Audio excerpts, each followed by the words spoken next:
तो वहीं जासूसी सॉफ्टवेयर पेगासस मामला एक बार फिर से सुर्खियों में आ गया है। तो वहीं सियासी पारा भी चढ़ गया है। अमेरिकी अखबार द न्यूयॉर्क टाइम्स ने एक रिपोर्ट में यह दावा किया है कि भारत सरकार ने 2017 में इजराइल से मिसाइल सिस्टम खरीदने के लिए जब वो की गई 2 अरब की डील जो है 2 अरब की डॉलर की भारी भरकम डील की गई और उस दौरान ही पेगासस स्पाईवेयर भी खरीदा गया था।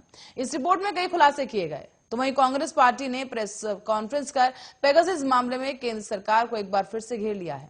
पूरा मामला क्या है जानने के लिए देखिए ये रिपोर्ट।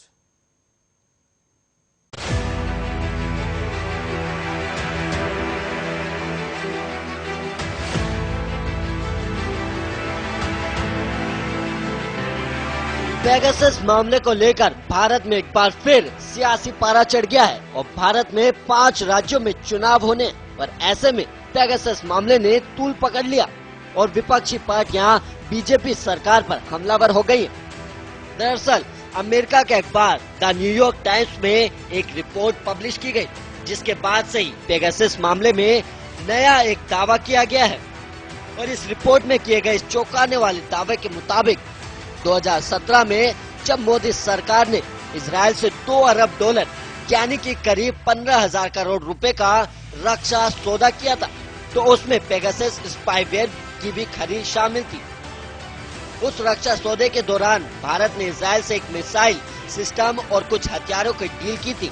तो वहीं इस रिपोर्ट के मुताबिक इजराइल से ये जासूसी सॉफ्टवेयर अमेरिकी खुफिया agency federal bureau of investigation ने भी खरीदा था और FBI ने घरेलू निगरानी के लिए उसका इस्तेमाल करने के लिए टेस्टिंग भी की थी, लेकिन पिछले साल पेगासस का यूज बंद कर दिया था। न्यूयॉर्क टाइम्स के रिपोर्ट के मुताबिक भारत के प्रधानमंत्री नरेंद्र मोदी जब 2017 में इजराइल के दौरे पर पहुंचे थे, तो उनके और तब के इजरायली PM बेंजामिन नेतन्याहू के रिश्तों में काफी गर्मजोशी नजर आई थी और मोदी और नेतन्याहू तब नंगे पैर समुद्र तट पर टहलते नजर आए थे। तो वहीं अब रिपोर्ट के मुताबिक दोनों नेताओं के बीच नजर आई ये पहली बार गर्मजोशी बेवजह नहीं थी। और रिपोर्ट के मुताबिक पेगासस डील के बाद भारत ने पहली बार इजराइल फिलिस्तीन विवाद में इजराइल का पक्ष लेते हुए जून 2019 में संयुक्त राष्ट्र की आर्थिक और सामाजिक सुरक्षा परिषद में फिलिस्तीन के खिलाफ मतदान किया था। तो ये मतदान फिलिस्तीन को मानवाधिकार संगठन के पर्यवेक्षक का दर्जा हासिल करने से रोकने के उद्देश्य से था। और साथ ही आपको बता दें कि देश में सबसे पहले 2019 में पेगासस के जरिए करीब 1400 पत्रकारों, मानव अधिकार कार्यकर्ताओं और कई राजनेताओं के फोन की जासूसी का आरोप लगा था। पेगासस के शिकार व्यक्तियों के फोन के व्हाट्सएप समेत अन्य महत्वपूर्ण जानकारियों को हैक किए जाने का आरोप लगा था।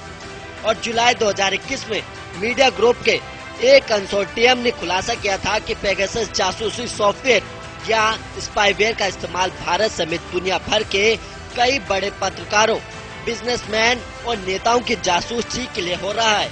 तो वहीं अब न्यूयॉर्क टाइम्स में छपी रिपोर्ट के बाद विपक्ष की कांग्रेस पार्टी PM मोदी समेत केंद्र सरकार पर हमलावर हो गई है।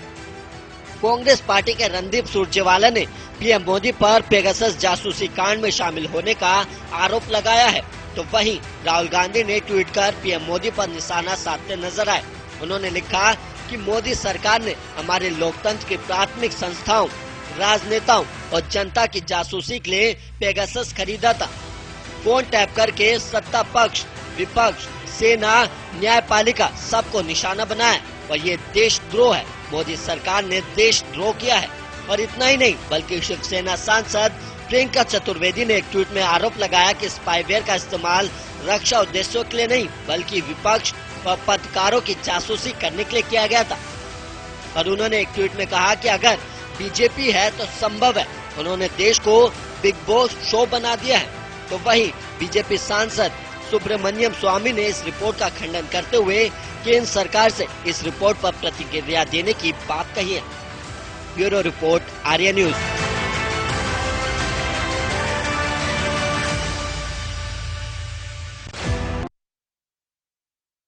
और इसी के साथ ही फिलहाल के लिए बुलेटिन में इतना ही। आप देखते रहिए आर्या न्यूज।